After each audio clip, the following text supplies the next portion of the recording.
Oh, so I don't know. How are you doing? I think that was just what, 2 minutes or a minute. Nice to see you, everybody. Hey, are my teeth the color yellow? I don't know. Maybe they are. Maybe they aren't. Today I was making a date bar with my girlfriend. Um, Pretty amazing date bar. They looked a lot like they have like almonds and dates and cocoa powder and honey and water, and they're really amazing. I really enjoyed them. They're really tasty. They taste like Lara bars, and I'll tell you, I really love these desserts. They're really good. I'm really looking forward to making huge batches of them, like 3 times the batches or 4 times the batches, and then maybe freezing or refrigerating the batches. They're so good. I don't know. I've been running out of steam lately when it's coming to sort of losing weight. Oh my gosh, look at that my neck there. Hopefully, oh boy. Let's see what's going on with me today. I did my laundry today, and I um oh I've tried to read a book today. Oh, I picked up this new app called Productivity, and it's helping me sort of establish small habits. And for me, I'm just trying to figure out what are the good habits that I want to preserve and keep in my repertoire of habitry. I don't know. So let's see. Right now, I've got reading, and then I've got doing this video. And I'm wondering if there's any other habits that I would like to put together. Some habits I'm considering are abs, doing ab exercises. I want to make sure that my abs are strong, and I want to do ab exercises maybe 2 or 3 times a week. Another thing that I could focus on is drinking water. Um, I also want to make sure that I drink enough water throughout the day. I tend to drink a lot of water anyway, so that's probably not a problem. Let's see what else. I could. There has been one thing I want to do some calorie. I just want to manage my calories and focus on what I'm eating, and just be smarter about what I'm eating. But at the same time, maybe it doesn't matter. I don't know. I've been I've been losing my oomph lately about how much food to eat. I think I'm just gonna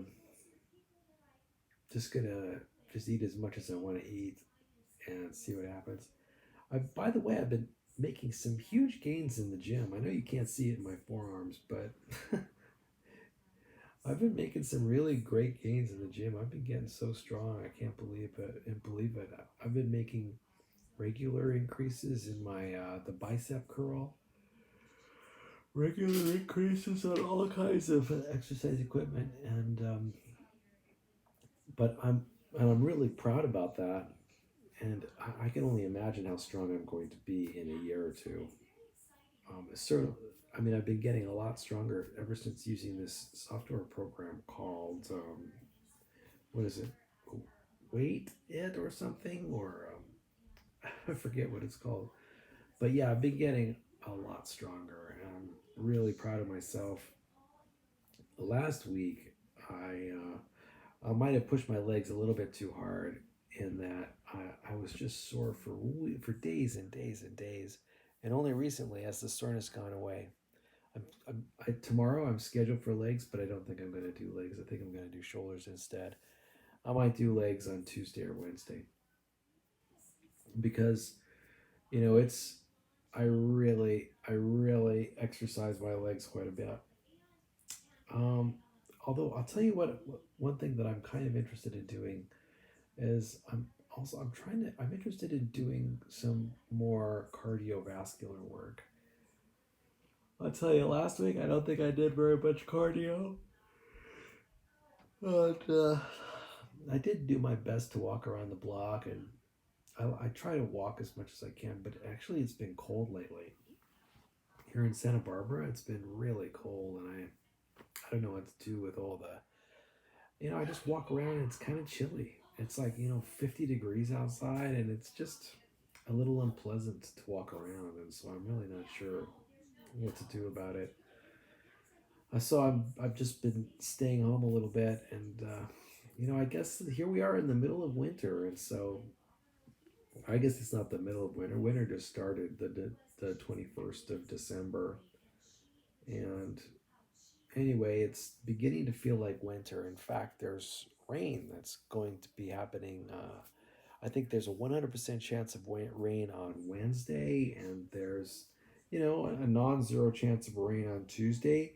And I think, I think I overheard someone say like for the next 10 days, there's going to be a lot of rain in our area. So on Wednesday, just the Wednesday alone, I hear that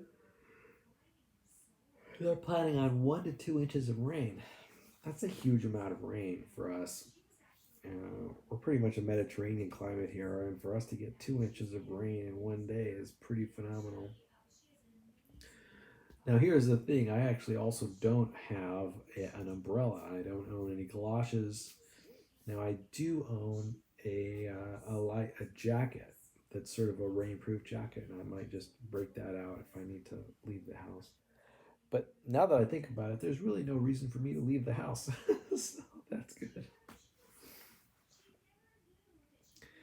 So yeah, looking forward to the rain. I do hope that California gets a lot of rain this winter, because the last thing I want to see is a lot of fires throughout the state this spring, summer, and fall. So here's my fingers crossed for all the rain that's going to be hitting us. Hopefully, it does a good job of wetting down all the plants and animals and all the land. It helps fill our reservoirs, and we get back to normal. Oh man, let me tell you, I read an interesting article. It might have been just yet this morning about the monarch butterfly. Turns out the monarch butterfly counts are really low, terribly low. I think last month we saw they counted like 1,917 monarch butterflies, and usually there's on the order of hundreds of thousands of butterflies, and in the past there has been a remarkable million butterflies, or on the order of a million. And so it's really tragic. One thing that concerns me a lot about some of the news articles I've been reading about the environment has to do with the insect population. That really concerns me, because for me, I think insects are really the meat and potatoes of our biome. And I'm not sure why I think that's true, but I think that there's a lot of processing of the soils that that insects perform, and I think that there's a lot of things like pollinators, um, like bees, for example, that are insects, and of course birds. I know birds feed on insects, and I am a lover of seeing birds flying around in the sky. And so, if there are no insects, that means there is going to be a lot fewer birds. And so, I really hope that some government at high levels, or some, I don't know how we're going to solve this insect problem, but it's a big problem, and it's not getting I don't think it's getting the kind of visibility that I like it to get. I think the problem is that people have this, they label insects as being bad or undesirable, and in some people's minds fewer insects is great news. And I can see that totally, especially when it comes to insects like maybe say fewer mosquitoes or fewer grasshoppers. But let me tell you, when it comes to other insects like fewer butterflies or fewer bees or just pollinators in general, I to me that's very concerning. And insects are just a huge part of our biome. The huge part of the biomass that we have in our environment. It is very concerning to me, and I have a sense that human beings, we're just not doing well in terms of our managing our environment. We're not doing a good job managing our atmosphere and the amount of carbon dioxide in it. And we're just not there yet, unfortunately, and unfortunately, it's having serious impacts already on. I think, and I'm afraid that we're not seeing it, and regrettably, I think that things like the COVID, we're just not able to pull it together as human beings. We're not able to pull it together and manage something as simple as like keeping our bodies alive during COVID pandemic. We just seem so divided and divisive and uncaring about our environment, and it's really unfortunate. And I'm sad to see this happening. And I don't know how we can turn this around. It's going to take decades and decades of education for us to figure out how to manage our environment properly. And but maybe I'm just misunderstanding the whole thing. Maybe there's more to it, and maybe human beings will have a quicker answer. I mean, if you think about it, relating to this COVID pandemic, we did have the wherewithal to create a vaccine in a matter of days, and then get it manufactured and distributed around the world. That's pretty sophisticated. I think we're just not very good at sort of managing our environment. The plants and the animals. But I'm hoping that maybe this whole idea. Everybody's teleworking. A lot of people are teleworking now, and we're staying at home. We're not commuting like we used to, or at least many people aren't. And I think that could be good for the environment. Fewer emissions. That's fewer cars running into insects and splatting those insects on windshields. And so maybe in some small way we're helping our the animal kingdom and the plant kingdom by driving less. I'm sure that's the case. But the question is, will it be enough? I don't particularly.